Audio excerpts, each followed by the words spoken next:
ତେପନ ପୃଷ୍ଠା ସରିଥିଲା। ହଁ ଆଜ୍ଞା 154 ଆରମ୍ଭ ହବ ତ। ओम नमो भगवते श्री अरविंदाय। ओम आनंदमयी चैतन्यमयी सत्यमयी परमयी। आमे दिव्यजननी श्रीमां विरचित चिरंतन ग्रंथर अध्याय मान आलोचना करुथिले।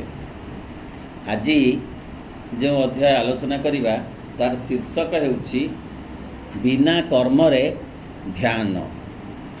पढ़िबा जदि तुमे कौनसी कर्म न करी केवल ध्यान धारणा रे निविष्ट होई रह ताहाले तुमे अग्रगति करुछ कि नाही ताहा आदौ जानी पारिबो नाही। तुमे गोटे भ्रम धारणा रे रही जाई पार जे तुमर यथेष्ट आध्यात्मिक अग्रगति हेउछि। बुझिबा ए कथा जे खाली ध्यान धारणा करी निजकु आध्यात्मिक बोली बोलेइबार कौनसी आवश्यकता नाही। ध्यान धारणा मन को नहीं अभिप्रेत। कर्म शरीर प्राण मन ये तीन सत्ता जाक को मिसेइले कर्म हब। तीन सत्ता जाक सचेतन हवा दरकार जे आमे काहींकी पृथ्वी को आसीछु। शरीर आसीची कर्म करिबा पाई, प्राण आसीची ताकु शक्ति जोगेइबा पाई, मन आसीची ये दुई सत्ता को नियंत्रण करिबा पाई कि नेतृत्व नबा पाई।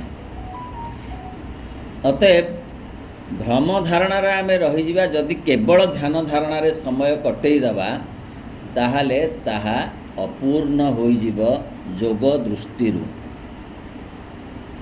किंतु तुमे जदि कार्य आरंभ कर तुमर सेई सब कार्य संलग्न सबु किछि परिस्थिति लोकमानक सह संपर्क बाह्य कर्म और जीविका ए सबु किछि हेला तुम अनुभूतिर परिसर जहाँ भितरे कि तुमे बुझी पारिबो जे तुमे चेतना रे केते दूर अग्रगति करिछ आउ केते बाकी अछि। वर्तमान बुझिबा माँ कहिले जे कार्य कले कौन हबो ना अनुभूति आसीबो। परिस्थिति सहित संपर्कित हबार अनुभूति, व्यक्ति मानक सहित संबंधित हबार अनुभूति, पुणी समाज सहित मिली मिसिबार जो अनुभूति हब, जो अनुभूति को नहीं अग्रगति करी हब। अग्रगति करिवार अर्थ होउची जणे जहाँ अभिज्ञतारु लाभ कला से अभिज्ञता को से पाथेय करी तार वर्तमान जीवन को नहीं चली पारिबो। जदि से कौनसी कर्म न करे ताहाले तार किछि अभिज्ञता आसीबो नाही जीवन रे। जीवन खाली केमिति केमिति गोटे भासमान अवस्था रे ही रही जीवो। तेणु कर्म निहाती दरकार। एपरिकी ध्यान अपेक्षा मध्य कर्म अधिक श्रेयस्कर। आमे केते अनुभूति पाइलु काहा संगे केमिति कथा कहिबा, काहा सहित केमिति चलिबा, सान मानंकु बड़ मानंकु समधर्मा मानंकु नहीं किभली भावरे आमे आतजात हबा एई सबु कथा निर्भर करे कर्म उपरे। एठी कौनसी धर्मर कथा पड़िनी, एठी कौनसी संप्रदायर कथा पड़िनी, एठी पड़ी आर्ट ऑफ लिविंग र कथा, बंचिबार कलार कथा। कर्म ही बंचिबार माध्यम। कर्म को छाड़ी देले जीवन शुष्क, नीरस, अपूर्ण, अस्वाभाविक होई जीवो। पढ़िबा जदि तुमे निज भितरे निजे आबद्ध रह, कौनसी कार्य न कर, सेतेबेले तुमे गोटे संपूर्ण आत्मकैंद्रिक मायालोक रचना करी ता भितरे मन को मन संतुष्ट होई रही। जदि किछि काम आमे न करिबा ताहले निज भितरे निजे बांधी हेई रहिबा। आमे अन्य मानंकर भल कथा को मध्य ग्रहण करी पारिबा नाही। ପରିବେଶର ପ୍ରକୃତିର ସମାଜର ଆମେ କୌଣସି ସଂସ୍ପର୍ଶରେ ନ ଆସିବାରୁ ଅଭିଜ୍ଞତା କିଛି ଅର୍ଜନ କରିପାରିବା ନାହିଁ। ବରଂ ଆମେ କେମିତି ରହିବା? ମା କହୁଛନ୍ତି you may live in illusion, the illusion of your progress. ଆମେ ଗୋଟେ ମାୟା ଭିତରେ ରହିଯିବା, ଗୋଟେ ମରିଚିକା ଭିତରେ ରହିଯିବା ଯେ ମୁଁ ପ୍ରୋଗ୍ରେସ୍ କରୁଛି। ଯଦି ଖାଲି ଧ୍ୟାନ କରିବା, ଧ୍ୟାନ ସହିତ କର୍ମ କରିବା ଦରକାର। ଏପରିକି କର୍ମ ଯଦି ଧ୍ୟାନସ୍ଥ ହେଇକରି ହେଲା ତାହେଲେ ତାହା ଆହୁରି ଭଲ। ଅର୍ଥ କର୍ମ ଭିତରେ ଧ୍ୟାନ କରାଯାଇପାରେ ଯଦି ଭଗବତ ଚିନ୍ତନରେ ଆତ୍ମନିୟୋଗ କରାଯାଇପାରେ। ଯେଉଁ ମୁହୂର୍ତ୍ତରେ ତୁମେ ବାହ୍ୟ ଜଗତର କର୍ମ ପରିସର ଭିତରକୁ ଓହ୍ଲାଇ ଆସ ଏବଂ ଅନ୍ୟମାନଙ୍କ ସମ୍ପର୍କ ଭିତରକୁ ପ୍ରବେଶ କର, ଯେତେବେଳେ ବିଭିନ୍ନ ପରିସ୍ଥିତିର ସମ୍ମୁଖୀନ ହୁଅ, ଜୀବନର ବିଭିନ୍ନ ବିଷୟବସ୍ତୁ ତୁମ ଆଗରେ ଆସି ଠିଆ ହୁଏ, ସେହି ସବୁ ଭିତରେ ତୁମେ ସମ୍ପୂର୍ଣ୍ଣ ଭାବରେ ଏକ ବାସ୍ତବ ଧାରଣା ପାଇଥାଅ ଯେ ତୁମେ ସତକୁ ସତ ଚେତନାରେ ଅଗ୍ରଗତି କରୁଛ କି ନାହିଁ। ବୁଝିବା ଗୋଟିଏ ଗୋଟିଏ କଥା। ଯେଉଁ ମୁହୂର୍ତ୍ତରେ ଆମେ ବାହ୍ୟ ଜଗତର ଯେଉଁ କର୍ମ ପରିସର ଅଛି, ଆମକୁ ଯେଉଁ କାମ ଦିଆଯାଇଛି, ଆମେ ସେଇ କାମଟି କଲା ବେଳେ ଆଉ ଅନ୍ୟମାନଙ୍କ ସହିତ ସମ୍ପର୍କିତ ହେବାକୁ ପଡ଼ିବ କର୍ମ ମାଧ୍ୟମରେ, ସେତେବେଳେ ବିଭିନ୍ନ ପରିସ୍ଥିତି ମଧ୍ୟ ଆମକୁ ଆସିବ, ତା'ର ସମ୍ମୁଖୀନ ହେବାକୁ ପଡ଼ିବ। ଧରାଯାଉ ଆମେ ତତ୍ତ୍ୱ ଦୃଷ୍ଟିରୁ ଭାବିଲୁ ଯେ କ୍ରୋଧ କରିବା ଉଚିତ ନୁହେଁ, ଈର୍ଷା କରିବା ଉଚିତ ନୁହେଁ, ସ୍ୱାର୍ଥପର ହେବା ଉଚିତ ନୁହେଁ। ଇଏ ସିନା ଆମେ ତତ୍ତ୍ୱ ଦୃଷ୍ଟିରୁ ବୁଝିଲୁ, କିନ୍ତୁ କର୍ମ କଲେ ବ୍ୟାବହାରିକ ଦୃଷ୍ଟିରୁ ଦେଖିବାକୁ ତାହା ପଡ଼ିବ। ସତ୍ୟରେ ଆମ ଭିତରେ କ୍ରୋଧ ଆସୁଛି କି ନାହିଁ? ଯେକୌଣସି ପରିସ୍ଥିତିରେ ଆମ ଭିତରେ ଅନ୍ୟର ଭଲ ଦେଖିଲେ ଈର୍ଷା ଆସୁଛି କି ନାହିଁ? କେତେବେଳେ ପରୀକ୍ଷା କରିହେବ? ଯେତେବେଳେ କୌଣସି କର୍ମ କରାଯିବ, ଯେତେବେଳେ ଆଉ ଅନ୍ୟମାନଙ୍କର ସଂସ୍ପର୍ଶରେ ଆସିବାକୁ ହେବ। ଯଦି କାହା ସଂସ୍ପର୍ଶରେ ଆମେ ନ ଆସିବା, ତାହେଲେ ନିଜ ଭିତରେ ନିଜେ ବାନ୍ଧି ହୋଇ ରହିବା, ତାହେଲେ ଆମେ ନିଜକୁ ନିଜେ ମାପିବା କେମିତି ଯେ ପ୍ରକୃତରେ ମୋର ଅଗ୍ରଗତି ହେଇଛି? ମୁଁ କ୍ରୋଧକୁ ଅତିକ୍ରମ କରୁଛି, ମୁଁ ଲୋଭକୁ ଅତିକ୍ରମ କରିପାରୁଛି, ମୁଁ ଈର୍ଷାକୁ ଅତିକ୍ରମ କରିପାରୁଛି। ତା'ର ମାନଦଣ୍ଡ କାହିଁ? ମାନଦଣ୍ଡ ହେଉଛି କର୍ମ। ଏମିତି ଗୋଟେ ସିଚୁଏସନ୍ ଆସିବ ଯେଉଁଠିକି ଲୋଭ ଆଗରୁ ହୁଏତ ହେଉଥିଲା କିନ୍ତୁ ଆଉ ଲୋଭ ହେଉନାହିଁ, ତାହେଲେ ବୁଝିବାକୁ ହେବ ଯେ ନିଶ୍ଚିତ ଭାବରେ ଚେତନାରେ ଅଗ୍ରଗତି ହେଉଛି। ଏମିତି ଗୋଟେ ସିଚୁଏସନ୍ ସବୁ ଆସିବ କର୍ମ କଲେ ଯେ ଅନ୍ୟମାନଙ୍କର ଭଲ କଥା ଦେଖିଲେ ଆଗରୁ ହୁଏତ ଈର୍ଷା ଆସୁଥିଲା, ଅସହିଷ୍ଣୁତା ଆସୁଥିଲା, କିନ୍ତୁ ଆଉ ସେ କଥା ଆସୁନାହିଁ। ତାହେଲେ ବୁଝିବାକୁ ହେବ ଯେ ଚେତନାରେ ଅଗ୍ରଗତି ଘଟିଛି। ସେତେବେଳେ ବିଭିନ୍ନ ଜୀବନର ବିଭିନ୍ନ ବିଷୟବସ୍ତୁ ତୁମ ଆଗରେ ଆସି ଠିଆ ହୁଏ, ବିଭିନ୍ନ ପ୍ରକାର ବିଷୟବସ୍ତୁ ଆସିବ। ଜୀବନ ଅଭିଜ୍ଞତାର ଗନ୍ତାଘର। ଯାହା ଜୀବନରେ ଯେତେ ଅଭିଜ୍ଞତା ଅଛି ତା ଜୀବନ ସେତେ ସାର୍ଥକ, ସେତେ ଯଥାର୍ଥ।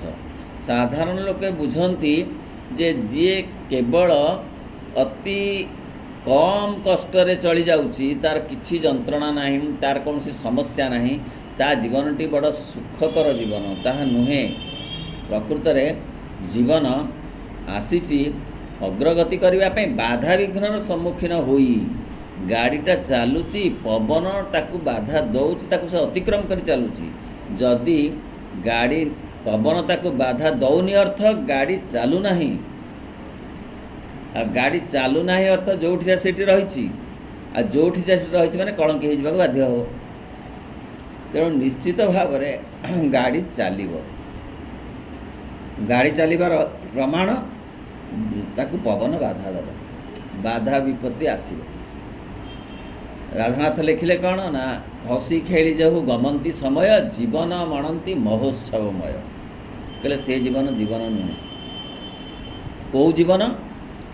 ନା ସବୁଠାରୁ ଯେଣୁ ଟଳୁଛି ଅଧିକ, ସବୁଠାରୁ ତେଣୁ କଳୁଛି ଅଧିକ। କହିଲେ ଯେଉଁ ଜୀବନ ସବୁବେଳେ ଟଳ ଟଳ ହେଉଛି, ସମସ୍ୟାରେ, ଯନ୍ତ୍ରଣାରେ, ବାସ୍ତବତାରେ ସେଇ ଜୀବନ ହିଁ କଳନା କରିପାରେ ପୃଥିବୀକୁ ବେଶୀ, ସମାଜକୁ ବେଶୀ, ଅନ୍ୟମାନଙ୍କୁ ବେଶୀ, ଆଉ ନିଜକୁ ମଧ୍ୟ ବେଶୀ। ସିଏ ହିଁ କଳନା କରିପାରେ। ତୁମେ ସତକୁ ସତ ଚେତନାରେ ଅଗ୍ରଗତି କରୁଛ, କିନ୍ତୁ ତୁମେ ଜାଣିପାରିବ ନାହିଁ ଯଦି କର୍ମ ନ କର। ତୁମେ ଅଧିକ ଶାନ୍ତ, ଅଧିକ ସଚେତନ, ଅଧିକ ଶକ୍ତିଶାଳୀ, ଅଧିକ ନିସ୍ୱାର୍ଥପର ହୋଇଛ କି ନାହିଁ? ତୁମ ମଧ୍ୟରେ କୌଣସି କାମନା, କୌଣସି ଅନୁଚିତ ପସନ୍ଦ ଅପସନ୍ଦର ଭାବ, କୌଣସି ଦୁର୍ବଳତା, କୌଣସି ଅବିଶ୍ୱସ୍ତତା ରହିଛି କି ନାହିଁ? କର୍ମ କରିବା ଦ୍ୱାରା ହିଁ ତୁମେ ଏସବୁ ବିଷୟରେ ସଚେତନ ହୋଇପାରିବ। ବୁଝିବା? କହିଲେ କେମିତି? ନା ତୁମେ ଅଧିକ ଶାନ୍ତ ହେବା ଗୋଟେ ବଡ଼ ଚିହ୍ନ ସଚେତନ ହେବାର, ଅଗ୍ରଗତି କରିବାର। ଆଗକୁ ଶାନ୍ତ ନହେଲେ, ଅସ୍ଥିର ହେଲେ, ଚଞ୍ଚଳ ହେଲେ କିଛି କରିହେବ ନାହିଁ। କାରଣ ଚହଲା ପାଣିରେ ଛାଇ ସ୍ଥିର ହୋଇ ପଡ଼େ ନାହିଁ। ପାଣି ଯଦି ଚହଲୁଥିବ, ମନରୂପକ ପାଣି ଯଦି ସବୁବେଳେ ଅସ୍ଥିର ହେଉଥିବ, ତାହେଲେ ସେଥିରେ ଆସିବ ନାହିଁ କୌଣସି ନିର୍ଣ୍ଣୟ କରିବାର ସାମର୍ଥ୍ୟ। କୌଣସି କଥାକୁ ଆମେ ସ୍ଥିର କରିବାର ଯେଉଁ ଶକ୍ତି ଆସିବନି। ତେଣୁ ମନ ଶାନ୍ତ ରହିବା ଦରକାର। ଏଇ ମନ ଶାନ୍ତ ହେବାଟା ପରୀକ୍ଷା କରିହେବ ସିନା କୌଣସି କର୍ମ କଲେ କି କୌଣସି ଗୋଟେ ପରିସ୍ଥିତିର ସମ୍ମୁଖୀନ ହେଲେ। ଖାଲି ଧ୍ୟାନ ଧାରଣାରେ ବସି ରହିଲେ ଦିନ ରାତି କେମିତି ଜାଣିବ ଯେ ମୋ ମନ ଶାନ୍ତ ଅଛି କି ନାହିଁ? ଅଧିକ ସଚେତନ ହେବ କର୍ମ ମାଧ୍ୟମରେ, ଅଧିକ ଶକ୍ତିଶାଳୀ ଜଣେ ହେବ। ଜଣେ ମଧ୍ୟ ବହୁ ଭାବରେ ଖାଲି କର୍ମ କଲେ ତ ଶାରୀରିକ ଦୃଷ୍ଟିରୁ ଶକ୍ତିଶାଳୀ ହେବ, ମାନସିକ ଦୃଷ୍ଟିରୁ ମଧ୍ୟ ଜଣେ ଶକ୍ତିଶାଳୀ ହେବ। ଅଧିକ ନିସ୍ୱାର୍ଥପର ହୋଇଛ କି ନାହିଁ? ଗୋଟେ ଘଟଣା ସିନା ଘଟିଲେ, ଗୋଟେ ପରିବେଶ ସିନା ସୃଷ୍ଟି ହେଲେ ଜାଣିହେବ ଯେ ସତରେ ନିସ୍ୱାର୍ଥପରତା ମୋ ଭିତରେ ଅଛି। ଯଦି ସ୍ୱାଧୀନତା ସଂଗ୍ରାମ ନଥାନ୍ତା, ତାହେଲେ ସ୍ୱାଧୀନତା ସଂଗ୍ରାମୀମାନଙ୍କୁ ଜାଣି ହୁଅନ୍ତା କି? ତେଣୁ ଜୀବନରେ ସଂଗ୍ରାମ ଦରକାର, ସଂଗ୍ରାମୀକୁ ଚିହ୍ନିବା ପାଇଁ। ତେଣୁ ଗୋଟେ ଅକେଜନ୍ ନ ଆସିଲେ ନିସ୍ୱାର୍ଥପର ଭାବରେ ଯେଉଁମାନେ ଦେଶ ପାଇଁ ଆତ୍ମବଳି ଦେଲେ, ନିସ୍ୱାର୍ଥପର ଭାବରେ ତାଙ୍କର କିଛି ବି ପାଇବାର ନଥିଲା, ଯଦି ସେମିତି ଏକ ଘଟଣା ବା ପରିବେଶ ନଥାନ୍ତା, ତାହେଲେ ସେମାନେ ଆତ୍ମସନ୍ତୋଷ ବି ପାଇନଥିଲେ, ପାଇନଥାନ୍ତେ। କେବଳ ଆତ୍ମସନ୍ତୋଷ ହିଁ ତାଙ୍କର ପାଇବାର ଥିଲା, ଆଉ କିଛି ବି ପାଇବାର ନଥିଲା। କେମିତି ପାଇଲେ? କର୍ମ କଲାରୁ, ଦେଶ ପାଇଁ ସେ ନିଜେ ସେ ଆନ୍ଦୋଳନରେ ଯୋଗ ଦେଲାରୁ। ତେଣୁ କିଛି ଗୋଟେ କର୍ମ ପରିସର ନ ଆସିଲେ ଆତ୍ମସନ୍ତୋଷ ମିଳିବନି, ଆନନ୍ଦ ମିଳିବନି, ଚେତନାରେ ଅଗ୍ରଗତି ହେବନି, ଆଉ ଜୀବନର ଯଥାର୍ଥତା ଆସିବନି। ଜୀବନ ଆସିଛି ବହୁ ଅଭିଜ୍ଞତା ହାସଲ କରି ସମୃଦ୍ଧ ହେବାକୁ। ଏ ସବୁର ପ୍ରଚ୍ଛଦ ପଟରେ ପ୍ରତ୍ୟେକ ଲୋକର ଆତ୍ମା ଶରୀର, ପ୍ରାଣ, ମନକୁ ଆଧାର କରି ସଂଗଠିତ କର୍ମର ନିର୍ଯାସ ଗ୍ରହଣ କରୁଛି, ବା ଚୈତ୍ୟ ସତ୍ତା ବୋଲି ଆମେ ଯାହାକୁ କହୁଛୁ, ସିଏ ସମୃଦ୍ଧ ହେଉଛି, ଏନରିଚ୍ଡ ହେଉଛି। ଯଦି ଅଭିଜ୍ଞତା ତାର ଖାଦ୍ୟ, ଆଉ ଅଭିଜ୍ଞତା ଯଦି ତାକୁ ନ ଦିଆହେବ, ତାହେଲେ ଚୈତ୍ୟ ସତ୍ତା ବା ଆତ୍ମା ସମୃଦ୍ଧ ହୋଇପାରିବ ନାହିଁ, ସେମିତି ରହିଯିବ। ସେମିତି ରହିଯିବାକୁ ଜୀବନ ଆସିନି। ଜୀବନ ଆସିଛି ଆତ୍ମିକ ଚେତନାରେ ଅଗ୍ରଗତି କରିବା ପାଇଁ। ଆତ୍ମିକ ଚେତନାରେ ଅଗ୍ରଗତି ଧ୍ୟାନ ଧାରଣା ଦ୍ୱାରା ଯେତିକି ହେବ, ତାଠୁ ବେଶୀ ହେବ କର୍ମ ସାଧନା ଦ୍ୱାରା। ଯାହାକୁ ଯେଉଁ କର୍ମ ଦିଆଯାଇଛି, କର୍ମ କରିବା ଦ୍ୱାରା ହିଁ ତୁମେ ଏସବୁ ବିଷୟରେ ସଚେତନ ହୋଇପାରିବ। ନିଜ ବିଷୟରେ ନିଜକୁ ନିଜେ କଷଟି ପଥରରେ ପରୀକ୍ଷା କରିବାର ମାର୍ଗ ହେଉଛି କର୍ମ। ପରିସ୍ଥିତି, ତେଣୁ ଯେଉଁ ପରିସ୍ଥିତି ଆସୁଛି, ନକାରାତ୍ମକ ପରିସ୍ଥିତି ଆସିଲେ ମଧ୍ୟ ତା ଭିତର ଦେଇ ଗତି କରିବାକୁ ପଡ଼ିବ। କିଭଳି ଗତି କରିବାକୁ ପଡ଼ିବ ତାହା ନିଜକୁ ନିଜେ ଶିଖିବାକୁ ହେବ, ଅତୀତର ଅଭିଜ୍ଞତାରୁ ତାହା ଆହରଣ କରିବାକୁ ହେବ, ବର୍ତ୍ତମାନର ପରିସ୍ଥିତିରେ ନିଜକୁ ଖାପ ଖୁଆଇ ଚଳିବାକୁ ହେବ, ଭବିଷ୍ୟତକୁ ବଞ୍ଚେଇ ରଖିବା ପାଇଁ ମଧ୍ୟ କିଛି ପ୍ରକ୍ରିୟା ତିଆରି କରିବାକୁ ହେବ। ତେଣୁ କର୍ମ କରିବା ଦ୍ୱାରା ଏ ସବୁ କଥା ସଚେତନତା ଆସିବ। ତା ପର ଅଧ୍ୟାୟ ପଢ଼ିବା। ସେହି ପର ଅଧ୍ୟାୟର ଶୀର୍ଷକ ହେଉଛି ଦୈହିକ ସଂଯମ, କଣ୍ଟ୍ରୋଲ ଅଫ୍ ଦି ବଡି। ଅର୍ଥାତ୍ ନିଜ ଉପରେ ନିଜେ କେତେ ନିୟନ୍ତ୍ରଣ ଜଣେ ରଖିପାରିବ, ବିଶେଷ କରି ନିଜର ଦୈହିକ ଚେତନା ଉପରେ ଜଣେ କେତେ କଣ୍ଟ୍ରୋଲ ନିୟନ୍ତ୍ରଣ ରଖିପାରିବ, ତାହା ଉପରେ ଏହି ଅଧ୍ୟାୟରେ ଅବତାରଣା କରାଯାଇଛି। ପଢ଼ିବା। ଯେଉଁମାନେ ଦୈହିକ କର୍ମକୁ ଅବଜ୍ଞା କରନ୍ତି, ସେମାନେ ଯଦି ଅବଜ୍ଞା ଭାବକୁ ନ ଛାଡ଼ନ୍ତି, ତେବେ ପୂର୍ଣ୍ଣାଙ୍ଗ ଯୋଗ ପଥରେ ପାଦେ ବି ଅଗ୍ରସର ହୋଇପାରିବେ ନାହିଁ। ଯେଉଁ ଅଧ୍ୟାୟ ଆମେ ପୂର୍ବରୁ ପଢ଼ୁଥିଲେ, ଇଏ ତା'ର ଆଉ ଟିକିଏ ଅଧିକ ଆଉ ପାଦେ ଯିବାର ଚିତ୍ର ଦିଆଯାଇଛି। ଯେଉଁ କୁହାଯାଇଛି ଯେ ଦୈହିକ କାର୍ଯ୍ୟକୁ ଯିଏ କହିଲେ କାର୍ଯ୍ୟକୁ କର୍ମକୁଣ୍ଠ, ଯେ କାରଣ କର୍ମକୁ ଜମା ଆଦର ନ କରନ୍ତି, କର୍ମକ୍ଷେତ୍ରକୁ ଯିବାକୁ ନ ଚାହାନ୍ତି, କହିଲେ ସେମାନେ ନିଶ୍ଚିତ ଭାବରେ ଅଗ୍ରଗତି କରିପାରିବେ ନାହିଁ ଯୋଗ କ୍ଷେତ୍ରରେ। ଯୋଗ ମାନେ କ'ଣ କି? ଯୁକ୍ତ ହେବା ମୂଳ ସହିତ ଡାଳର।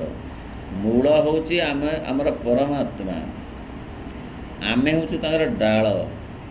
ଶରୀର ମନ ପ୍ରାଣ ନେଇ ଆତ୍ମା ତାଙ୍କର ଡାଳ ସ୍ୱରୂପ ଆସିଛି। ଆତ୍ମା ଚାହାନ୍ତି ଯୁକ୍ତ ହେବାକୁ ପରମାତ୍ମାଙ୍କ ସହିତ, ଏଇମାନଙ୍କର ସାହାଯ୍ୟ ସହଯୋଗ, ଶରୀର ପ୍ରାଣ ମନର ସହଯୋଗ ନେଇ। ଶରୀର ପ୍ରାଣ ମନ ଏ ତିନି ସତ୍ତା ଯାକ କେତେବେଳେ ଏକତ୍ର ହୋଇ ଆକ୍ଟିଭ ହେବେ ନା କର୍ମ ଦ୍ୱାରା। ଯେକୌଣସି କର୍ମ, ଆପଣ ସଙ୍ଗୀତ ସାଧନା କଲେ ମଧ୍ୟ ଶରୀରର ଆବଶ୍ୟକତା ଅଛି। ଶରୀର ନାହିଁ ତ ସାଧନା କେମିତି ହେବ ସଙ୍ଗୀତ? ତା ସହିତ ପ୍ରାଣର ମଧ୍ୟ ଗୋଟେ ରୁଚି ଅଛି, ପ୍ରାଣର ମଧ୍ୟ ଗୋଟେ ଆନନ୍ଦ ଭାବ ଅଛି, ଆଉ ମନର ମଧ୍ୟ ଗୋଟେ ଏକାଗ୍ରତା ଅଛି। ଏସବୁ କଥା ମିଶିଲେ ସେ କୃଷିକର୍ମ ବି ହେଉ, ଶିଳ୍ପ ବି ହେଉ, ଶିକ୍ଷକତା ବି ହେଉ, ଡାକ୍ତରୀ ବିଦ୍ୟା ବି ହେଉ, ଯାହା କାମ କଲେ ମଧ୍ୟ ଶରୀର ଦରକାର, ପ୍ରାଣ ଦରକାର, ମନ ଦରକାର। ତିନି ସତ୍ତା ଯାକ ଯଦି ଏକାଠି ନ ହେବେ ହେବନି। ଯେକୌଣସି ପ୍ରକାର ଶରୀର ଉପରେ ପ୍ରଭୁତ୍ୱ ଆଣିବା ହିଁ ଏକ ଅପରିହାର୍ଯ୍ୟ ଭିତ୍ତି। ଆଉ ଶରୀର ଉପରେ ସବୁଠୁ କଷ୍ଟ ଆଣିବା ପାଇଁକି କଣ୍ଟ୍ରୋଲ କି ନିୟନ୍ତ୍ରଣ, କାରଣ ଶରୀର ସତ୍ତା ସିଏ ପରିଚାଳିତ ହେଉଛି ମନ ଦ୍ୱାରା ଆଉ ପ୍ରାଣ ଦ୍ୱାରା ବେଶୀ। ତା'ର ନିଜସ୍ୱ ନିର୍ବାଚନୀ ଶକ୍ତି କମ୍, ତଥାପି ତା'ର ନିୟନ୍ତ୍ରଣ ମଧ୍ୟ ଆବଶ୍ୟକ ଅଛି। ଯେକୌଣସି ପ୍ରକାର ଶରୀର ଉପରେ ପ୍ରଭୁତ୍ୱ ଆଣିବା ହିଁ ଅପରିହାର୍ଯ୍ୟ ଭିତ୍ତି। ଯେଉଁ ଶରୀର ତୁମ ଉପରେ ପ୍ରଭୁତ୍ୱ ବିସ୍ତାର କରେ, ତାହା ତୁମର ଶତ୍ରୁ। ଯେଉଁ ଶରୀର ସତରେ ଆମକୁ ବୋଝ ହୋଇଯାଇଛି, ସେ ଶରୀର ଦ୍ୱାରା କିଛି କାମ କରିହେବ ନାହିଁ। ଶରୀରକୁ ଅନୁମୋଦନ କରିବା ପ୍ରଥମେ ଦରକାର, ଶରୀରକୁ ନିଜର ଗ୍ରହଣ କରିବା ଦରକାର, ନିଜକୁ ଶରୀର ମାଧ୍ୟମରେ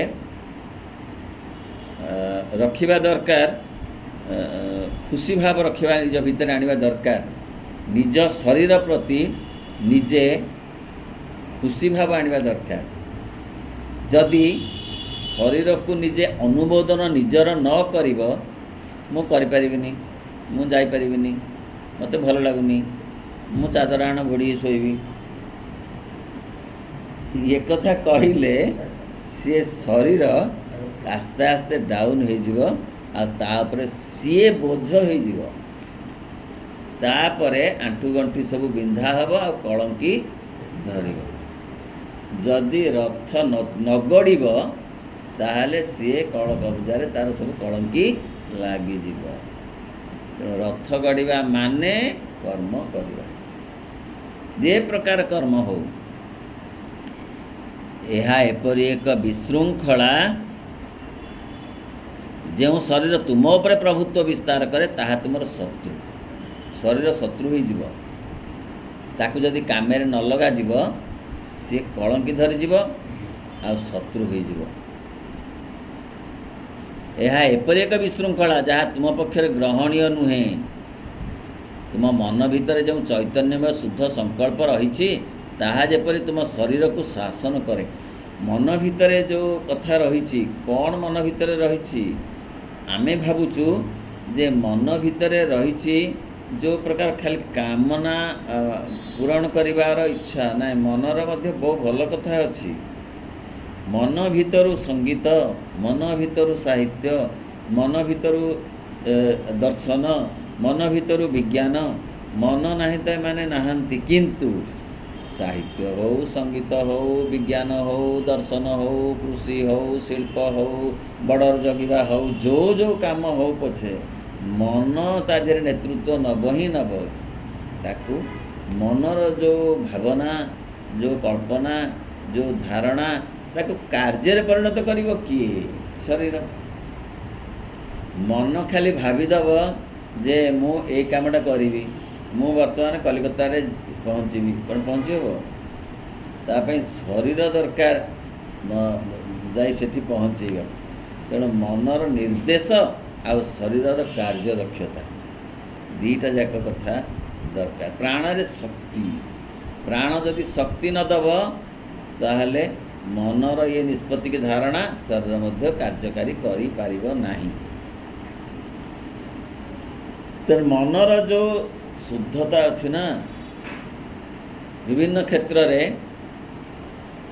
ପାରଦର୍ଶିତା ଅର୍ଜନ କରିବା ଏ ତ ପ୍ରାଥମିକତା। ମୁଁ ଯେ ଭଗବତ କାର୍ଯ୍ୟ କରିବାକୁ ଆସିଛି, ଏ ସଙ୍ଗୀତ ସାଧନା ଭଗବତ କାର୍ଯ୍ୟ, ଏ ଇଞ୍ଜିନିୟରିଂ ବିଦ୍ୟା ଭଗବତ କାର୍ଯ୍ୟ, ଏ ଶିକ୍ଷକତା ଭଗବତ କାର୍ଯ୍ୟ, ଏ ଘରକରଣା ଭଗବତ କାର୍ଯ୍ୟ। ଏ କଥା ଯଦି ମୁଁ ବୁଝିବି, ଭାବିବି, ତାହେଲେ ତାକୁ କାର୍ଯ୍ୟରେ ପରିଣତ କରିବ କିଏ? ଶରୀର। ତାହା ଯେପରି ତୁମ ଶରୀରକୁ ଶାସନ କରେ। ମନ ଶାସନ କରିବା ଦରକାର ଶରୀରକୁ। ଶରୀର ମନକୁ ଶାସନ କରିବା ଦରକାର ନାହିଁ। ଜଣେ ଯେତେବେଳେ ଜାଣେ ଯେ ଏ ବିଷୟଟି ଖରାପ, ସେତେବେଳେ ସେ ଖରାପ କଥାଟିକୁ ନ କରିବାର ସାମର୍ଥ୍ୟ ତା'ର ଥିବା ଉଚିତ। କାହିଁକିନା ଶରୀର ହେଉଛି କ'ଣ? ଅଭ୍ୟାସର ଦାସ। କିଛି କଥା ସେ ଅଭ୍ୟାସବଶତଃ କରେ। ମନ ସଚେତନ ହୋଇ ତାକୁ ମାର୍ଗଦର୍ଶନ ଦେବା ଦରକାର। ଯେତେବେଳେ ମନ ଜାଣେ ଯେ ଏହା ଏକ ଖରାପ କାର୍ଯ୍ୟ, ସେତେବେଳେ ଶରୀରକୁ ସେଇ ଖରାପ କାର୍ଯ୍ୟରୁ ସେ ନିବୃତ୍ତ କରିବା ଦରକାର। କାରଣ ଶରୀର ଆପେ ଆପେ ନିବୃତ୍ତ ହେବନି। ଶରୀର ପୁରା ଅଭ୍ୟାସର ଦାସ। ସିଏ ସେଇ କାମଟାକୁ, ଯେଉଁ କାମଟା ସେ କରୁଛି ନା, ସେ ସେଇ କାମଟା ହିଁ କରିବ। ସିଏ ଯଦି ବହୁତ ଡେରିରେ ଉଠୁଛି, ଶରୀର ସେମିତି ହେଇଯାଇଛି ଅଭ୍ୟସ୍ତ। ମନ ଯଦି ତାକୁ ନ ଚୁମୁଟିବ, ନ ନିର୍ଦ୍ଦେଶ ଦେବ, ତାହେଲେ ସେ ଆଉ ତା ଅଭ୍ୟାସ ବଦଳେଇ ପାରିବ ନାହିଁ। ତେଣୁ ମନର ଭୂମିକା ମଧ୍ୟ ଗୁରୁତ୍ୱପୂର୍ଣ୍ଣ। ତୁମେ ଯେତେବେଳେ କୌଣସି କଥା ଉପଲବ୍ଧି କରିବା ପାଇଁ ଚାହଁ, ସେତେବେଳେ ତୁମେ ତାହା କରିବା ପାଇଁ ସମର୍ଥ ହେବା ଉଚିତ। ଏବଂ ଶରୀରର ଅସାମର୍ଥ୍ୟ ଯୋଗୁଁ କିମ୍ବା ଅସଦିଚ୍ଛା କିମ୍ବା ସହଯୋଗର ଅଭାବ ଯୋଗୁଁ ଏହା ଯେପରି ସ୍ଥଗିତ ନ ହୁଏ। ଯାହା ମନରେ ଆସୁଛି ଯେ ଏଇ କାମଟି ମୁଁ କରିବି, ଏଇ କାମ କରିବାକୁ ମୁଁ ଆସିଛି, ଏହା ଭଗବାନ ମୋତେ ଏ କାମଟି ଦେଇଛନ୍ତି, ମୁଁ ତାକୁ ଠିକ୍ ଭାବରେ ପରିଚାଳନା କରିବି। ଯଦି ଏମିତି ଧାରଣା ଭାବନା ଆସିବ, ଆଉ ଶରୀର ଯଦି ସହଯୋଗ ନ କରିବ, ସେ ହେଇପାରିବ ନାହିଁ। ତେଣୁ ଶରୀରକୁ ଅସାମର୍ଥ୍ୟ ନୁହେଁ, ସାମର୍ଥ୍ୟଯୁକ୍ତ କରିବାକୁ ପଡ଼ିବ। ଏଥିପାଇଁ ସାଧକ ପକ୍ଷରେ ଶାରୀରିକ ଶୃଙ୍ଖଳା ଅର୍ଜନ କରିବା ଉଚିତ। ତେଣୁ ଶରୀର ହିଁ ମୂଳ କଥା, ଯେଉଁଥିପାଇଁ କି କୁହାଯାଉଛି ଯେ ଶରୀର ମାଧ୍ୟମ ଖଳୁ ଧର୍ମ ସାଧନ। କାଳିଦାସ ଲେଖିଲେ କୁମାର ସମ୍ଭବରେ। କେତେବେଳେ ନା, ଯେତେବେଳେ ପାର୍ବତୀ ତପସ୍ୟା କରୁଛନ୍ତି ପାଇବା ପାଇଁ ଶିବଙ୍କୁ, एते कठोर कठिन तपस्या जे ताको भाषा रे कहि हेब नाही। से जल फल पत्र किछि भी ग्रहण करुनाहांती। पत्र ग्रहण करुनाहांती बोली तांका ना अपर्णा। सेतिके बेले तांका माँ आसी कहउछंती जे माँ एभली कृष्ण साधना करना। आग शरीर पछरे धर्म साधन। शरीर माध्यम खड़ु धर्म साधन। तो फिजिकल बॉडी बहुत आवश्यक। फिजिकल बॉडी जदि न रहिबो ताले किछि भी करि होब नाही। जदि जणे शय्याशायी हो जाइए असुस्थता वशतः मन तार थाउ पछे सक्रिय किछि करि परिबो कि किछि करि परिबो नाही। ना व्यावहारिक कार्य ना सामाजिक कार्य ना भगवत कार्य किछि भी करि परिबो नाही। तेणु शरीर बहुत मूल्यवान। जो कथा श्री अरविंद अन्यत्र कहिसंती जो योग शरीर उपरे गुरुत्व दिए नाही से योग मो योग नुहे। ताहा शरीर असामर्थ्य एथिपाई साधक पक्षे शारीरिक श्रृंखला अर्जन करने दरकार। शरीर को समर्थ रखा दरकार। खाद्य परिवेश विभिन्न दिगरु सचेतन रहिबा दरकार। शरीर सुस्थता पाई केमिति शरीर मोर सुस्थ रहिबो। सुस्थ रहिले मु कार्य करि परिबि कर्म करि परिबि। कर्म न कले अग्रगति हबनी चेतना एवं निज घरे निजे प्रभु हवा उचित। अर्थ निज शरीर ठीक थिले निजे निजर प्रभु हो पारिबो। शरीर जदि असमर्थ रुग्ण क्षीण ताहले शरीर हो जीव प्रभु अग्रगति चेतना रे करि हब नाही। शरीर बोझ हो जीव। पलायन पंथी भली ध्यान धारणा भीतर को चली जिबा एवं से तथाकथित समुच्च आध्यात्मिक शिखर उपर ठिया होई वस्तु जगतर विषय गुड़िक हेय दृष्टि देखा खूब सुंदर कथा। किंतु यह द्वारा तुम निज गृहर प्रभु न होई कृतदास होइथा। यही हूँ प्रकृत में प्राचीन योग आउ नूतन योग भितर पार्थक्य। प्राचीन योगरे कहगला जे तुम्हें केवल जदि ध्यान धारणा करिवो निर्जन निवास करिवो घरु बाहर को चली जीवो जंगल को हो गंगाकूल को हो हिमालय को हो ताहले जीवन सार्थक हो। ये हूँ पुरातन योग। भूल बोली कह जाऊनी कि पुरातन योगर धारा सेठी से जो प्रकार आध्यात्मिकता जहाँ माध्यम मिले मुक्ति कौथुरु मुक्ति ए जन्म आउ मरण चक्रु मुक्ति मिले। से शिखर रे ठिया है जड़े ए वस्तु जगत को ए सामाजिक जीवन को ए साधारण जीवन को हेय बोली माने करे। निजको बहुत बड़ माने करा जाए केवल ध्यान धारणा करुवा प्राचीन पंथी योगी माने। धरंतु किछि कथा तांको एते बाधे नाही। से माने गौण मन करती साधारण जीवन को आउ केवल ध्यान धारणा को ही मुख्य आसन दौथांती। कहले सी भारी सुंदर कथा ठीक किंतु ता द्वारा तुम्हें निजर प्रभु हो पारिबो नाही। अर्थ जेते ध्यान धारणा कले मध्य भितरु जो नकारात्मकता कर्म न कले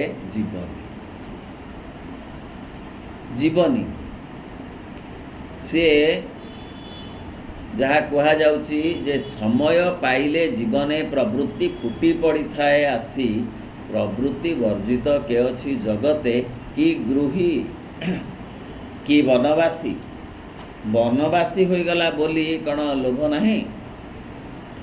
वनवासी हो गला बोली कौन काम वासना नहीं। वनवासी हो गला बोली कौन क्रोध नहीं। जहाँ आम पुराण रे केते केते चरित्र माध्यम रे देखिछु। ताहले एई जे लोभ क्रोध ईर्षा हिंसा द्वेष कपट छलना एटा जीव केमिति कर्म कले जीव वास्तवतार सम्मुखीन हेले जीव अभिज्ञता अर्जन कले जीव जीवनर यथार्थता को अनुभव कले जीव तेणु पलायनपंथी होई केवल ध्यान धारणा कले 100% शुद्धता जे आसीब एक कथा कही हब नहीं। जहाँ आम आगु देखीचु विश्वामित्र चरित्र देखीचु अष्टावक्र चरित्र देखीचु दुर्वासा चरित्र देखीचु ताहा पूर्णता से आसी नहीं। पूर्ण जोगरे दरकार पूर्णता सबु भितरे रही मध्य जदि अग्रगति करा जाई पारिला कहले कौन ना ध्यान निर्जन रे करा जीवो काहारी छाई पड़िबनी घरे किछि टिकिए भी गोलमाल हबनी कारण मालिक ध्यान करछंती। बिराड़ी भी तट चिपी देवा कहब से माँ भी हबनी सियाड़ी की बिराड़ी न जीवाक मध्य ताको बाधा दिया जाव कारण मालिक ध्यान करुछंती। श्री अरविंद कहले एपरि ध्यान ध्यान नुहे तुम्हें जदि गहली भितर ध्यान करि पारिल ताहले बुझिबाक हबो जे तमे ठीक बागरे अछ। एई होची श्री अरविंद पाठर नूतनता जड़े ध्यान करिब बोली कौन अन्य माने आ किछि कर्म मुखर हेबे नहीं कौन समस्त को खाली जीवाक पड़िब हिमालय ध्यान करिबा पई समस्त कौन निर्जन रहा पड़ो ध्यान करने आउ गोटे घर नहीं रहा पड़ो ध्यान करने गोटे भड़ा घर नहीं आज्ञा केवल ध्यान करी बोली घरे हो नहीं बोली ध्यान मु गोटे बाहर घर नहीं केवल ध्यान करने एमिति कथा नुहे सबु भितर मध्य जड़े ध्यान करि पारे। तापरे पढ़िबा आउ एक अध्याय जो अध्यायर शीर्षक हेउछि शरीर कर्म आवश्यक करे। पढ़िबा शरीर पक्षरे कर्मर निश्चित आवश्यकता अछि से मौलिक तत्वर एहा एक प्रसारण गोटे गोटे अध्याय कहले शरीर पक्षरे कर्मर निश्चित आवश्यकता रही। तुम्हें जदि शरीर को सक्रिय न करेब तेबे से रोग व अक्षमता द्वारा विद्रोह प्रकाश कर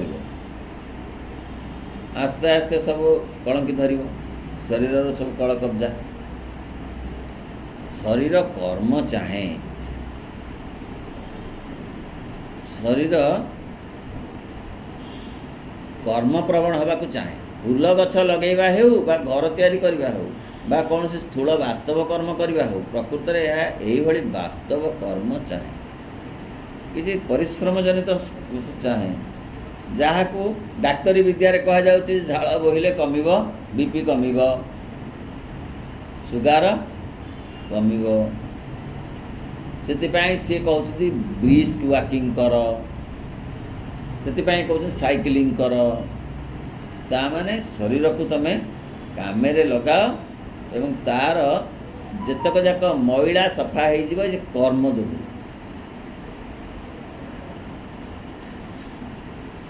कहले अन्यत्र श्री अरविंद कहले the physical body is a divine instrument for realising the spirit on अर्थ।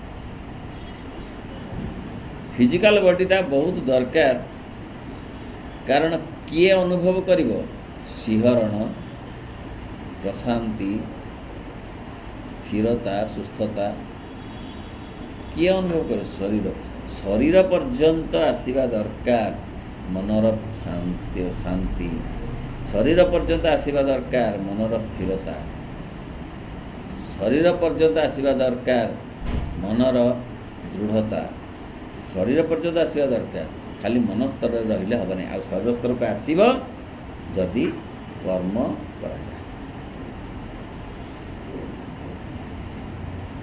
पढ़िबा तुम्हें यह अनुभव करवा उचित जे शरीर कर्म चाहे। केतेक लोक व्यायाम करती, केतेक साइकेल चढ़ती एवं ये असंख्य शारीरिक कर्म रही। प्रत्येक लोक ता रुचि अनुसार किंबा ता प्रकृति व आवश्यकता अनुसार कर्म करिपारे। भावना रे रहिबा द्वारा नुहे, भावना रे रहिबा विशेष किछि भल कथा नुहे। भावना रे रहिले सते चिंता खाए। भावना प्रकृत रे आम समस्त को क्षति पहुँचे दूची। आमे कर्म करुचु जेतिकी ना भावना करुचु ताकू बहुत बेसी। भावुचु जेते कर्म आमर कमी जीव जीवन रु सेते आमे सुखरे रही। एपरिक कटा बटा छटा करिबो नाही, ताकू इलेक्ट्रिक करिबो, मिसिन करिबो। आ मिसिन जदि न कला ताहले आउ की घर हैला जे मु जदि आराम रे न बसिली ताहले की घर हैला जे। किंतु एई कथा सब प्रकृत रे असुविधा आनी दउची। अतीत रे लोक माने केते कर्म तत्पर थिले, कर्म प्रवण थिले, कर्म दक्ष भी थिले, सुस्थ भी थिले।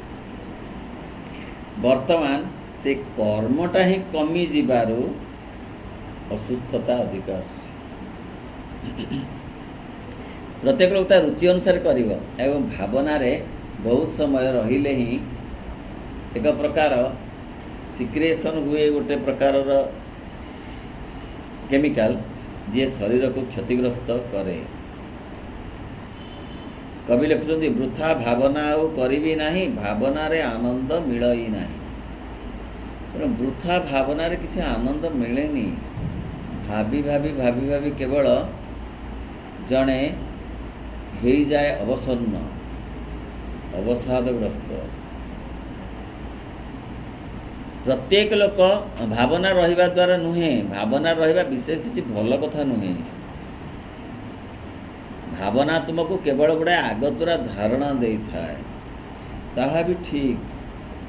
या हब ता हब ता हब ता हब। माँ कहते अन्यत्र जहाँ हुए तो घटबार नहीं, ताहा घटिब बोली कहीं भावुच, भय कहीं करुच एते आगक न देखी न जानी। पुणी कहते जे असुविधा विषय एत बेसी भावनी, ताहले असुविधा भाविब जे तुमे ताको आवाहन करुथिबारु तार शक्ति बढ़ी जीव। सबुर कथार गोटे गोटे शक्ति अच्छी, भयर गोटे शक्ति अच्छी, भल पाइबार गोटे शक्ति अच्छी, घृणार गोटे शक्ति अच्छी, आंतरिकतार गोटे शक्ति अच्छी, आलोकर गोटे शक्ति अच्छी, उत्तापर गोटे शक्ति अच्छी, जलर गोटे शक्ति अच्छी। सब कथार गोटे शक्ति अच्छी, मंद भावनार भी गोटे शक्ति अच्छी। असुविधा विषय भाविले मध्य गोटे शक्ति असुविधा पाइब, आक्रमण करिब। तेणु ये जो मनस्तत्वर कथा बेसी अच्छी पूर्ण जोगरे रिचुआल अपेक्षा। एठी किछि रिचुआल नाही, एठी चिता तिलक नाही, एठी आमिष निरामिष नाही, एठी जटाजुट नाही, सब किछि रिचुआल एठी नाही। एठी अछि मनस्तत्वर कथा, जहाँ को कहा जाउछि yoga is nothing but practical psychology. योगटा कौन गोटे व्यावहारिक मनस्तत्व जे ए मोर क्षति पहुँचाऊँची मन को, प्राण को, शरीर को, मुझे ठारू दूरे रही। ये जो मनस्तत्व जाति धर्म वर्ण निर्विशेष यह सत्य। भावना तुमको केवल गोटे आगतुरा धारणा दे थाए, सेटा भल काम, ए कामटा मो लाखी नुहे। एमिति करी तो केते लोक केते क्षतिग्रस्त होइचंती। हुए तो गोटे चाकरी मिलला, से चाकरी रे आत्मसंतोष नहीं, ହୁଏତ ଗୋଟେ କୌଣସି ପ୍ରକାରରେ ନିଯୁକ୍ତି ମିଳିଲା, ସେଥିରେ ଆନନ୍ଦ ନାହିଁ, ଯାନ୍ତ୍ରିକ ଭାବରେ ତାକୁ କରାଗଲା, ଫଳରେ କିଛି ବିଶେଷ ଉପକାର ହେଲାନି। ଏମିତି ଅନେକ ଅଛି। ନିଜେ ଚାହୁଁଥିବା କଥାଟା ମିଳିଲା ନାହିଁ ବୋଲି ଯାହା ମିଳିଲା ସେ କିଛି ନୁହେଁ, ଏକଥା ଭାବିବାର ଅନେକ ନଜିର ଅଛି। ଯାହାଫଳରେ ସେମାନେ ଚାହିଁଥିବା କଥା ତ ମିଳିଲାନି, ଯାହା ମିଳିଲା ମଧ୍ୟ ସେଥିରେ ସନ୍ତୁଷ୍ଟ ନ ହେବାରୁ ସିଏ ଗଲା, ସିଏ ଗଲା, ସବୁଯାକ ଗଲା।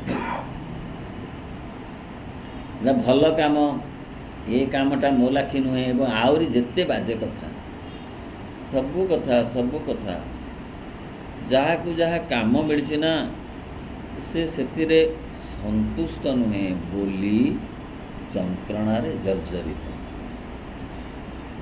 ସିଏ ଯିଏ ଘର କାମରେ ଅଛି, ସିଏ କହୁଛି ହାରମୋନିୟମ ବଜାଇବା ଲୋକଟା ସୁଖୀ। ଯିଏ ହାରମୋନିୟମ ବଜାଉଛି ସିଏ କହୁଛି ଯେ ନାଇଁ ନାଇଁ ନାଇଁ ନାଇଁ, ଯିଏ ଆକ୍ଟିଂ କରୁଛି ତାକୁ ଲୋକ ଚିହ୍ନିଲେ।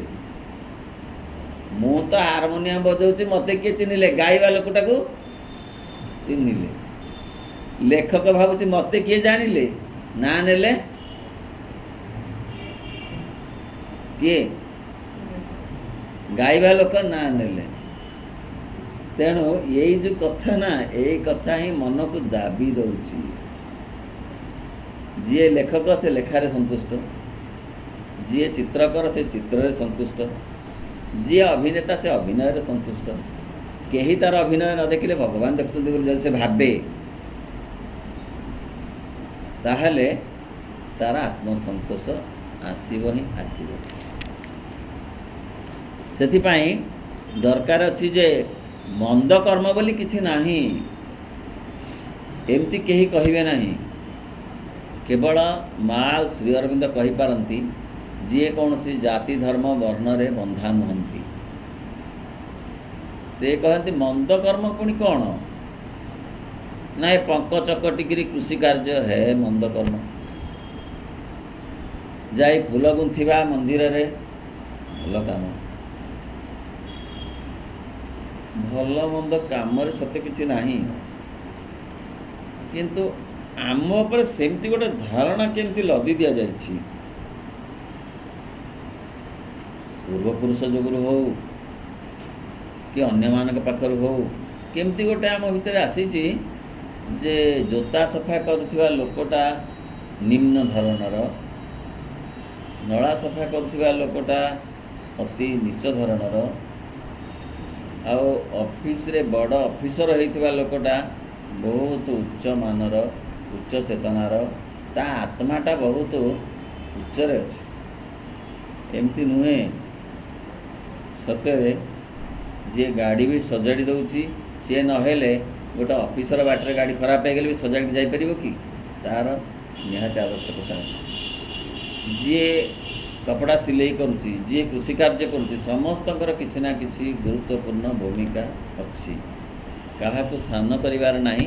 ଆଉ ଯଦି ଜଣେ ନିଜକୁ ସାନ ଭାବିଦେବ, ନିଜ କର୍ମକୁ ସାନ ଭାବିଦେବ, ତାହେଲେ ସରିଲା କଥା। ସେ ଯଦି ଘର କାମ କରି ଭାବିଲା ଯେ ମୁଁ ଏଇ କାମରେ ନଷ୍ଟ ହେଇଗଲି, ତାହେଲେ ସତରେ ନଷ୍ଟ ହେଇଯିବ। ଯଦି ଜଣେ ଅଫିସ କାମରେ ତା ମନ ମୁତାବକ ମିଳିଲାନି କାମ ବୋଲି ସେ ବିରକ୍ତି ମନେ ମନେ ହେଲା, ତାହେଲେ ସେ ଆନନ୍ଦ ପାଇପାରିବ ନାହିଁ। ପ୍ରତ୍ୟେକ କର୍ମରୁ ମଧ୍ୟ ଆନନ୍ଦ ମିଳେ, ସେ ଆନନ୍ଦ ଅନୁଭବ୍ୟ। କାରଣ ଯାହାକୁ ଯେଉଁ କାମଟା ଦିଆଯାଇଛି ତାକୁ ସେ କାମଟା ସେ କରିପାରିବ ବୋଲି ତାକୁ ଦିଆଯାଇଛି। ସେ ବୁଝୁ କି ନ ବୁଝୁ, ସମସ୍ତଙ୍କୁ ସମାନ କାମ ଦିଆହେଇଛି, ସମାନ କାମ ଦିଆ ହେବନି। ତେଣୁ କାମରେ ସାନ ବଡ଼ ନାହିଁ, କିଏ କେତେ ଆନନ୍ଦ ଅନୁଭବ କଲା ତାହା ହିଁ ବଡ଼ କଥା। ଅନ୍ୟତ୍ର ମା କହୁଛନ୍ତି ଯେ ଆନନ୍ଦ ପାଇଁ କର୍ମ କରନି, କର୍ମରୁ ଆନନ୍ଦ ପାଇବାକୁ ଚେଷ୍ଟା କର। ଯେଉଁ କାମଟା ଦିଆଯାଇଛି ସେଥିରୁ ମୁଁ ଆନନ୍ଦ ପାଇବି। ତୁମେ ଠିକ୍ ଭାବରେ କାମଟି କରି ଜାଣିବ, ତାହେଲେ ସବୁ କାମ ଭଲ।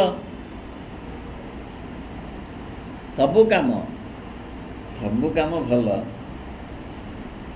ସତେ ଏ କଥାକୁ ଆମେ କହୁଛୁ ସିନା ଅନୁଭବ କରିବା ଏଟେ ସହଜ ନୁହେଁ। ଘର ଓଳେଇଲା ବେଳେ ଯଦି ଆମେ ବିରକ୍ତିର ସହିତ ଓଳଉଛୁ ତାହେଲେ ସେଥିରେ ଅଳିଆ ରହିଯିବ ହିଁ ରହିବ।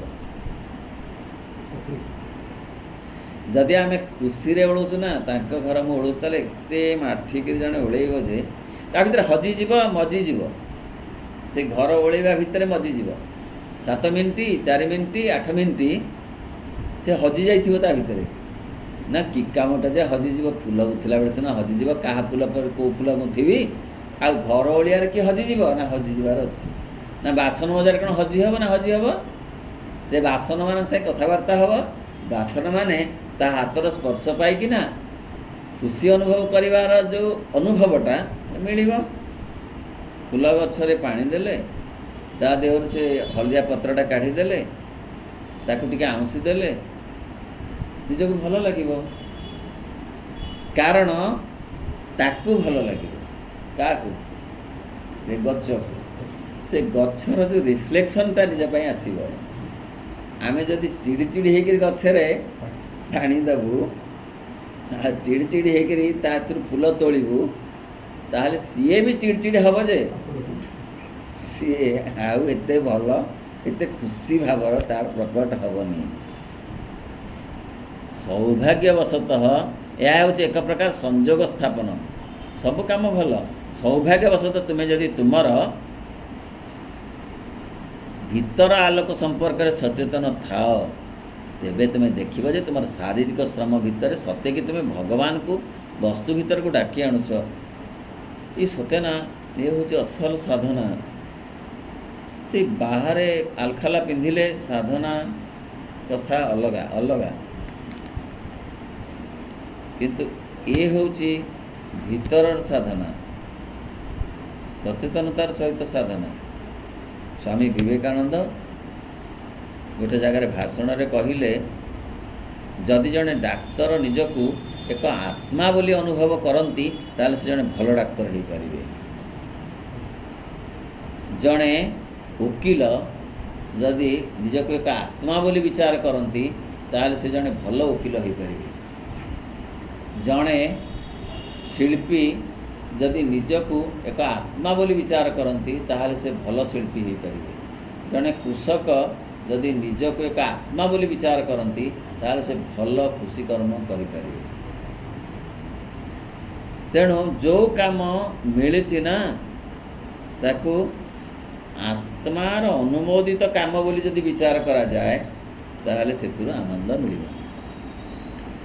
ସତେ ଯେମିତି ବସ୍ତୁ ଭିତରକୁ ଭଗବାନ ଓହ୍ଲେଇ ଆସିବେ ଯଦି ତାକୁ ଶ୍ରଦ୍ଧାର ସହିତ କାରବାର କରାଯାଏ। ସେତିକି ବେଳେ ହିଁ ଈଶ୍ୱରଙ୍କ ସଙ୍ଗେ ତୁମର ମିଳନଟା ବସ୍ତୁଗତ ଭାବରେ ଦୃଢ଼ ହୋଇଯାଏ।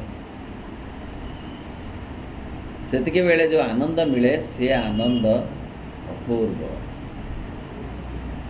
ସେ ବିଲେଇକି ଆଉଁସି ଦେଲେ ସିଏ ଯେଉଁ ଆନନ୍ଦଟା ଅନୁଭବ କରୁଛି ତାର ରିଫ୍ଲେକ୍ସନ୍ଟା ଆସୁଛି ବୋଲି ଖୁସି ଲାଗୁଛି।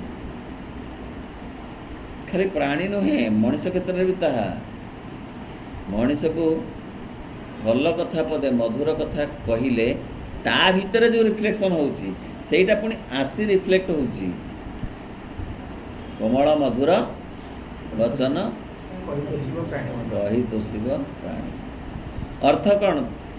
ତାର ମନର ଯେଉଁ ପ୍ରଭାବ ସେଟା ଆସିକି ପହଞ୍ଚିବ ତମ ପାଖରେ। ସେହିପରି କ୍ରୋଧ ଅନ୍ୟ ଉପରେ କଲେ ସେଇ କ୍ରୋଧର ଯେଉଁ ରିଫ୍ଲେକ୍ସନ୍ଟା ଆସି ନିଜ ଉପରେ ପଡ଼ିବ। ତାର ଯେଉଁ ଆଲୋଡ଼ନ ହେଲା ସେ ଆଲୋଡ଼ନର ପ୍ରଭାବଟା ପଡ଼ିବ। ଏପରିକି ଅଧିକ ପଡ଼ିବ ଯାହା ଉପରେ ତୁମେ କ୍ରୋଧ କଲ ସିଏ କ୍ଷତାକ୍ତ ହେଲା ଯଦି ଗୋଟେ ଗୁଣ, ତାହେଲେ ଯିଏ କ୍ରୋଧ କଲା ସିଏ 9 ଗୁଣ କ୍ଷତାକ୍ତ ହେବ ଯଦି ବୁଝିପାରେ। ନହେଲେ ଯଦି ବୁଝି ନପାରେ ତାହେଲେ ଅଲଗା କଥା। ଦେଖ, ବହୁତ କଥା କରିବାକୁ ଅଛି, ବହୁତ କଥା। ଜୀବନ ସେଇଥିପାଇଁ ଦିଆଯାଇଛି। ମା କହୁଛନ୍ତି ଅନ୍ୟତ୍ର, be careful, you are here for this work, ମାନେ divine work. Don't miss your opportunity. And how many years are wasted? केते वर्ष चलीगला वेस्टेड हो गला जो कामेरे आसवा होइथिला से काम हो पारला नहीं को काम जे भगवान को खोजिबा भगवान कोठी अछंती जे निज भितर बाहर बुलिबा खोजी खोजिकी गछपत्र को एमतिका आलिंगन करवा केता पड़िनी पड़ी निज भितर को टिके चाहिबा आउ ए प्रकृति को निरीक्षण करी टिके विस्मित हवा तार रहस्य को उद्घाटन करने को प्रयास करवा किए किए सकाळ को दिपहर कला से किए किए ये राति को पुणी सकाळ करदब से किए किए ये कढ़ को फूल फुटे दौर से किए किए ये फल को पचाऊँ मु तो नुहे पाचिला फल मु खाऊची ताको कंचारू पाचिला कला किए से किए जहाँ भितर ए भाव आसी नाही से आदौ जीवनर महत्व जीवनर गुरुत्व को बुझी पारिबो नाही तेणु से वस्तुगत भाव देख बहुत कथा करने को अच्छी तो साधारण जीवन में बहुत कथा बहुत काम करिवार अच्छी तुमको खोजिबा पाई मु आसीची मोर तो माटी को परा तुमको न खोजी धन मान खोजी बाउला मु दिग हरा तो खोजिबा को आसी निजकू पाइबा को आसी निजकू भेटिबा को आसी निजकू मु किंतु अन्य मान को भेटी भेटी भेटी भेटी फेसबुक रे जीवन को धन्य कर देली बोली भावुची जीवन से धन्य हुए नहीं निजकू न खोजिला पर्यंत जीवन धन्य हबार आदौ गति पथ मिलिबो नहीं से काम रे आसी केते वर्ष वेस्टेड हो गला जे मु जहाँ खोजा आसती आउ खोजी पारे ना प्रति थर गाड़ी फेल श्रीरामकृष्ण परमहंस कथार टिकट काटी घर बाहरी स्टेशन रे पहुँची ना गाड़ी छाड़ी दे पुणी गोटे टिकट आनी स्टेशन रु पुणी आनी घर को बाहरी पुणी जीव बोली ता परदिन पुणी गाड़ी पलि जाई पहुँचला बेलू से कहले आज्ञा train has left the station बुझी होची प्रति जन्म से एथरक प्रतिज्ञा करी आसी मु निजको खोजिबी मते जो काम दिया जाइछि काम छाड़बीनी काम को माध्यम करी मु मते खोजिबा को आसी किंतु एठी आसिला पर कहूची जे काम जोगुरु मु हेबी बड़ लोक हेबी क्षमतासीन हेबी जश पाइबी प्रतिष्ठा पाइबी धन पाइबी भगवान मते खोजिबा कुआडे गला गला टिकट आनीची घर बाहरची किंतु गाड़ी फेल पुणी आवर जन्म को से कथा प्रतिज्ञा करी आसिला एथर जाउची मु मते खोजिबी पुणी गला एमती एमती हेकि केते जन्म वेस्ट हो जाउची केते समय केते वर्ष सते नष्ट हो जाउची कर्म माध्यम रे अग्रगति करने को आसी सान बड़ कर्म भाविक नुहे जो कर्म दिया जाए समस्ते सब काम करें ना जड़े लुहा बाड़ौची जड़े फूल गुंथुची सब कथा कामर गुरुत्व अच्छी कि सब काम समझ करें जहाँ को जो काम मिली बुझा हम जे सी से कि समर्थ आग्रह जार अच्छी माँ अन्यत्र कहते जार जो थे आग्रह अच्छी बुझा हम जे तार से सामर्थ्य अच्छी समस्ते कौन खेलुंट समस्ते कौन गीत गाई पारे समस्ते कौन नाचिपारे तेणु नाचवा वाला नाचे गीत गाइबा वाला गाइबे बजेबा वाला बजेबे कारण तांकर से आग्रह अच्छी अर्थ तांकर से सामर्थ्य अच्छी तो से काम को माध्यम करी जड़े निजको खोजी पार। ओम नमो भगवते श्री अरविंदाय। ओम आनंदमयी चैतन्यमयी सत्यमयी परम